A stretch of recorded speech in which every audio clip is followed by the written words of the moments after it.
Growing up with a sibling is a journey marked by shared laughter, occasional arguments, unspoken bonds, and of course, challenges. Whether it's testing each other's patience or having an interest in raiding my room for food, the dynamics are always lively. Yet, having sisters isn't solely about navigating through problems. It's about having a built-in support system, a companion who understands you like no one else. Sisters bring warmth to your toughest days, help you succeed, and offer a unique perspective on life. For my sister and I, many of our strongest bonds were created in the glow of the Xbox 360.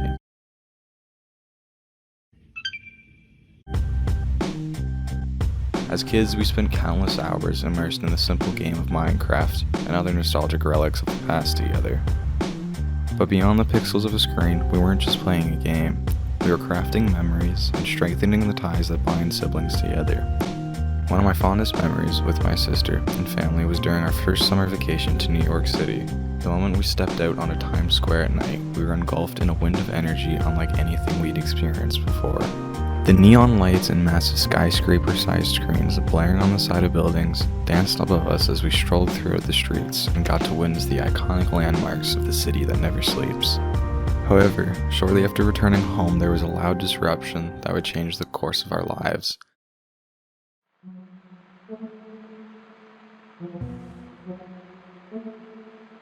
One afternoon after school, I received a phone call from my mother, her voice tinged with genuine concern, explaining that my sister had been acting strangely while taking her test. Initially, I didn't grasp the significance, but my mother further elaborated that my sister Summer had stared at her page throughout the entire class, her pencil laid motionless on her desk the entire time, yet still proceeded to hand in her blank test. When questioned by her teacher, she remained unresponsive, lost in a trance-like state with her pupils dilated. Despite these now obvious signs, she was still permitted by staff to go outside during recess. It was on the playground where she suffered from a convulsive grand mal seizure.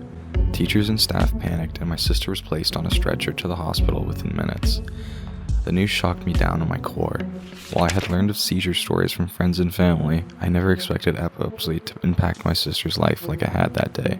In the hospital, I found out that my sister was diagnosed with 2 types of epilepsy: absence and generalized.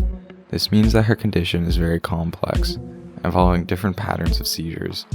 Absence epilepsy, often characterized by brief, sudden loss of attention or vacant staring episodes, primarily affects her ability to stay focused and can disrupt her daily activities without warning. These episodes can last for a few minutes to a couple hours and may happen more than once in a day, making it difficult to concentrate in school or during conversations. On the other hand, generalized epilepsy involves seizures that can affect both sides of her brain from the onset. This type of seizure leads to more intense and widespread symptoms such as violent convulsions, uncontrollable shaking movements, muscle stiffness, and loss of consciousness.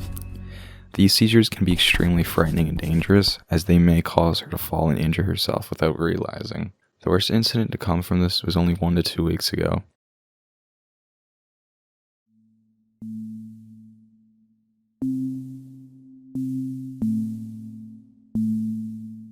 It was a quiet afternoon. My parents had gone south 9 hours away to Nashville for the weekend, and I was stuck watching my sisters.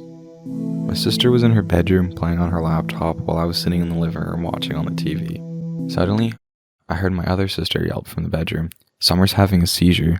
The second those words left her mouth, I was instantly hit with the strongest adrenaline rush of my life. As I leapt down the hallway, my mind was already recalling the emergency steps I had practiced with my family. Bursting into the room, I took a millisecond to gaze at the site I had walked in on. I saw my sister on the floor, her body convulsing violently, and she was nonverbal. Her mouth had been opened before I reached her, and she hit the ground with a sickening thud. The impact had broke her front teeth, and blood quickly began to pool out of her mouth. She was choking on her tongue and blood, causing her face to turn a different shade of purple and blue. Without hesitation, I knelt beside her and gently but firmly turned her onto her side. This position helps to keep her airways clear and prevents her tongue from blocking it. I lifted her leg to stabilize her position, ensuring she wouldn't roll onto her back. My hands trembled as I reached for the emergency pill we keep on hand for such situations.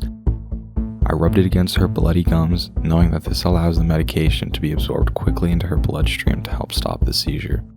Seconds felt like hours, but gradually her convulsions came to a halt. The immediate danger had passed, but the room was filled with a tense silence as I waited for the ambulance to arrive, broken only by the sound of heavy breathing. In the aftermath of that experience, my feelings were a confused mix of fear, relief, and a profound sense of responsibility. Seeing my sister so vulnerable and knowing that my quick actions had made a difference filled me with both pride and an overwhelming sense of awareness towards her condition. This experience has taught me how important it is to be prepared for the worst case scenario and staying calm under pressure, but it also made me realize the incredible strength that can be found in moments of crisis. My sister's resilience inspires me daily, and my role in her life has become a central part of my identity. I believe in the power of family, the necessity of support systems, and the spirit of those who face challenges head-on. I've learned that love and duty are powerful motivators, driving us to act with courage and compassion, even in the most frightening situations.